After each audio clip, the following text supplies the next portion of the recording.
की आजादी। लेकिन अजीज खान साहब, मैं आपसे पूछना चाहती हूँ, ये पीडीए का आपने गठबंधन बनाया, अब पीडीए की बात कोई कर नहीं रहा यहाँ पर।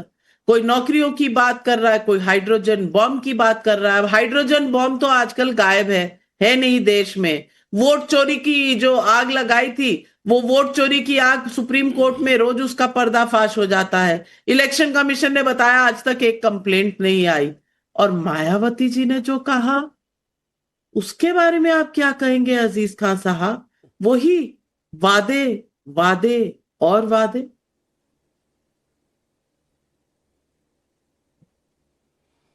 आज बहन जी ने बोल दिया और मुझे लग रहा कि बीजेपी को ऑक्सीजन मिल गया और इसी ऑक्सीजन की तलाश थी, क्योंकि बीजेपी की जो स्थिति है इस वक्त पूरे देश में और खासतौर से उत्तर प्रदेश में, अब कुछ हो रहा ही नहीं रहा है। काम तो उसने कुछ किया नहीं। पूरे देश में हाहाकार मचा हुआ है, प्रदेश में हाहाकार मचा हुआ है।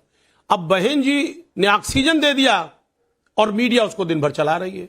देखिए, सच ये है नाविका जी कि बहन जी चाहे जितना ऑक्सीजन दें, जो बीजेपी की दुर्दशा है इस वक्त, जो परिस्थिति है यहां से लेके बिहार तक, यकीन मानिए बीजेपी के अंदर उहापोह है, स्थिति बहुत नाजुक है। और पीडीए की बात है, मैं आपको बताना चाहूंगा कि पीडीए आज पूरी तरह से एकजुट हो चुका है, क्योंकि वो उपेक्षित है। आज पिछड़ा, दलित, अल्पसंख्यक, आधी आबादी जो महिलाएं हैं, आज उनके ऊपर जो जिस तरह अत्याचार हुआ है, अत्याचार हो रहा है और उनकी बातें नहीं सुनी जा रही हैं, कहीं ना कहीं वो आज पीड़ित है।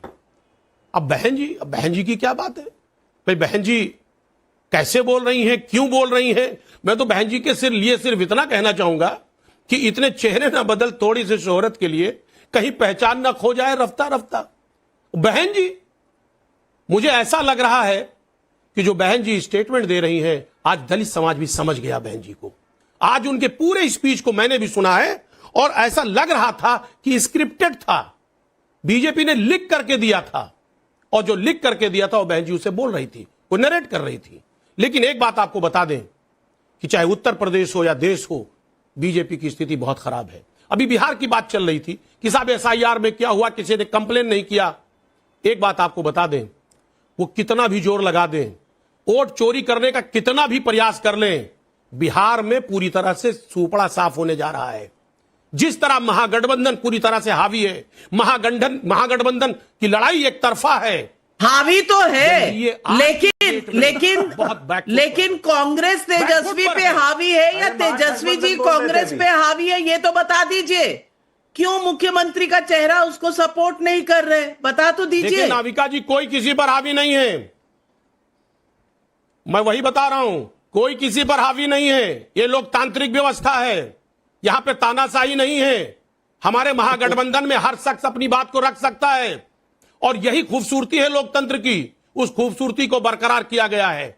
यहां पर यह नहीं है कि साहब ऊपर से फरमान आ गया कि नीतीश जी अब सीएम कैंडिडेट नहीं होंगे, एनडीए का कैंडिडेट कोई और होगा।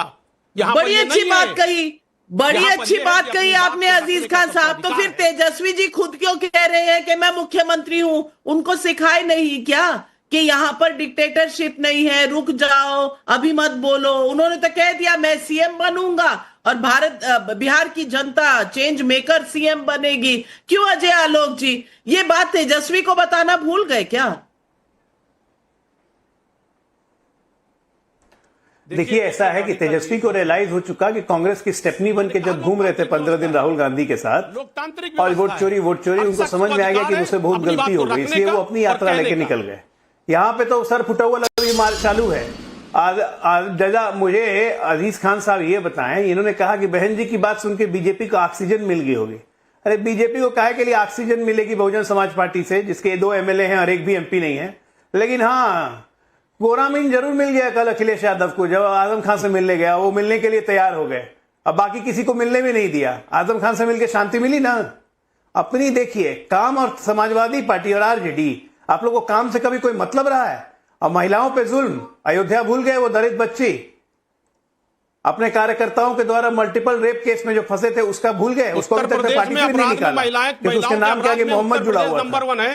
सारा उत्तर प्रदेश में बवाल मचाने की कोशिश कर रहे थे, बरेली में माहौल खराब करने की कोशिश कर रहे थे, आप लोगों को ठंडा कर दिया सारे लोग को, तब भी आप लोगों का मन ठंडा नहीं हुआ, और आप लोग का मन ठंडा नहीं हुआ। आप लोग की जो निरंतर कोशिश रहती है अराजकता फैलाने की, योगी बाबा होने नहीं देते हैं। दिक्कत यही है, दिक्कत यही है, आप सबका डीएनए एक है, आप हो आरजेडी हो कांग्रेस हो, आप सबका डीएनए एक है। आपके चरित्र में अराजकता है, आपके चरित्र में अराजकता है। राजेश सिंघल जी नासिक से सवाल पूछ रहे हैं, तेजस्वी यादव पढ़े लिखे कम है, हो सकता है उनका गणित गड़बड़ाया, या बादशाह आलम बताएं कौन तेजस्वी यादव का सलाहकार है।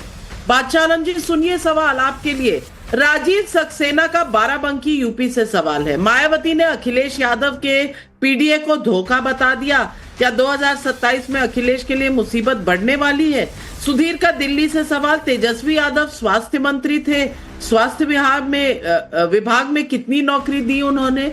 ये तमाम 2 क्वेश्चन आपके लिए और एक अजीज खान साहब के लिए। पहले बादशाह आलम जी आप जवाब दें। देखिए नाविका जी, अब तो ये यूपी से भी खबर आ रही है कि बिहार में महागठबंधन की क्या स्थिति है। सारी बिहार की जनता महागठबंधन के साथ चल रही है और महागठबंधन को लाएगी और इनको बिहार से भगाएगी। 2025 में ये देख लेंगे। और जो आप उनकी हमारे तेजस्वी जी की बात कर रहे हैं, तो वो लालू प्रसाद जी के नक्शे कदम पे चल रहे हैं, सामाजिक न्याय की बात करते हैं, चीफ जस्टिस की बात करते हैं, वो सामाजिक न्याय, अरे उनके नक्शे कदम पे चलेंगे तो जेल पहुंच जाएंगे, पलायन रुके, सामाजिक न्याय की बात लालू जी के नक्शे कदम पे चलेंगे जेल पहुंच जाएंगे करेगा। या लोग भाई ये आप जो ये लॉलीपॉप दे रहे हैं, ये लॉलीपॉप राजवाद करने का समय गया, तो कोई आपको घुसने नहीं, राजवाद करने का समय गया, कोई राज नहीं करता है, सेवा के लिए आता है। जाना चाहते हैं, निकलिए इस फितूर से बाहर, राजवाद नहीं आएगा। ये 2014 में लालू जी के कदमों पे चले ना तो यहाँ बेऊर जेल पहुंच जाएंगे या तिहाड़। आप देख लीजिएगा, आपका सुपड़ा वहां से साफ नजर आ रहा है। नेता विपक्ष लायक सीट भी नहीं आने वाली है, न तो मीडिया कोई काम आने वाला है, न चुनाव आयोग। नेता विपक्ष लायक सीट भी नहीं आने वाली है बादशाह जी। विवेक जी आपको लग रहा है तेजस्वी जी लालू जी के नक्शे कदम पर चल रहे हैं जैसे बादशाह आलम कह रहे हैं, और आप मानते हैं कि तेजस्वी जी अब महागठबंधन की सरकार लाने वाले? तेजस्वी जी, नाविका जी सीएम इन वेटिंग आजीवन रहने वाले हैं और लालू जी के नक्शे कदम नहीं 1-2 कदम आगे चले गए हैं। कांग्रेस में आपको बता रहा हूं, एक आपको ब्रेकिंग न्यूज दे रहा हूं, कांग्रेस इनको क्यों नहीं बता रहा है ये सीएम फेस है, खुद ही बता रहे मैं ही मुख्यमंत्री हूं, मैं ही मुख्यमंत्री हूं। कांग्रेस डरा हुआ है कि एक आदमी एक झूठा प्रेस कॉन्फ्रेंस भी आपने चलाया, उनका प्रेस कॉन्फ्रेंस, वो 10 लाइन बिना कागज में देखे नहीं बोल रहे हैं। और ये सवाल आप पूछ रहा है, लोग आपसे पूछ रहे हैं, मैं भी एज अ बिहारी पूछना चाहता हूं तेजस्वी यादव से आपके चैनल के माध्यम से कि भाई 3.5 करोड़ लोग करेंगे क्या, ये बता दो भाई। अधिनियम पास करोगे, आपके पास ब्लूप्रिंट होगा, ये 3.5 करोड़ लोग आखिर करेंगे क्या, ये बता दो आप हम लोग को आकर। दूसरा आप ये बता दो, ये बार बार 5 लाख नौकरी 5 लाख नौकरी ये हमने दे दिया है, भाई ये 5 लाख नौकरी भी नहीं दिए हैं। तेजस्वी यादव का एक ही काम है कि भाई प्रेस कॉन्फ्रेंस करो, झूठ बोलो, और इनकी गलती नहीं है भाई, ये इन्होंने कभी, इनका कभी शिक्षा से कोई सरोकार नहीं है, अभी आप तो इनसे आप और क्या एक्सपेक्ट कर सकते हैं। मैं बार बार बोल रहा हूं तेजस्वी जी का कोई भी न्यूज चलाने के पहले नीचे लिखें कि इस आदमी की सारी बातें काल्पनिक है, इसका सच्चाई से कोई सरोकार नहीं है, क्योंकि लिए एज अ रिस्पॉन्सिबल जर्नलिज्म ये इंपॉर्टेंट है कि जनता को ये मालूम चले। 10 मिनट के 20 मिनट की प्रेस कॉन्फ्रेंस में आकर कुछ मनोहर कहानी आपके जो विचार है वो आपके जो विचार है मैंने सुने, पर ये तो फिर हर पॉलिटिकल पार्टी के प्रेस कॉन्फ्रेंस में लगाना पड़ जाएगा। मोहन सिंह पटना से पूछ रहे हैं, दरअसल कांग्रेस प्रवक्ता के मुंह से सच निकल गया, ये मनरेगा स्कीम की बात कर रहे हैं, वही इनकी नजर में सरकारी नौकरी है। नाविका जी आपको बधाई, आपने सच सामने ला दिया। प्रशंसा, थैंक यू वेरी मच। प्रशंसा गुप्ता का लखनऊ से सवाल है, पूरे समय जाति जाति रटने वालों को आज क्या मायावती जी ने आईना नहीं दिखा दिया? अजीज खान साहब सवाल आपके लिए है। जी नाविका जी ठीक बात कह रही हैं। आज थानों में, तहसीलों में एसपी डीएम जितने बड़े पद हैं, कौन बैठा है? यह सामाजिक न्याय है, यह सामाजिक समरसता है। आखिर ये जातिवाद नहीं है तो और क्या है?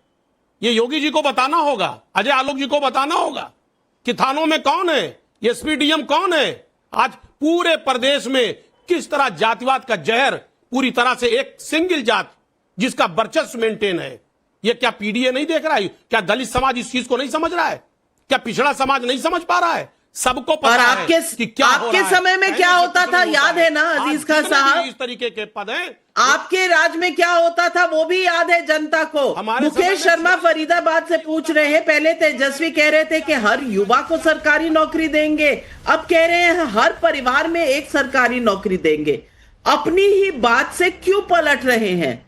बादशाह आलम जी, जनता बहुत ध्यान से सुनती है, चाहे मैं काल्पनिक चलाऊं या ना चलाऊं, जनता पकड़ ही लेती है। हमने एक सर्वे भी किया सोशल मीडिया पर और हमने पूछा ये सवाल, तेजस्वी यादव का 20 महीने में हर परिवार को सरकारी नौकरी देने का वादा क्या है? 35,000 लोगों ने इस पर रिस्पॉन्ड किया। चुनावी जुमला है 80% लोग कहते हैं। राजनीतिक इच्छा शक्ति तो संभव 17%, कह नहीं सकते 3%। चुनावी जुमला है 80% लोग यही कह रहे हैं। बादशाह आलम जी, पब्लिक है, सब जानती है। For more of such videos, do like, share and subscribe to ET Now Swadesh.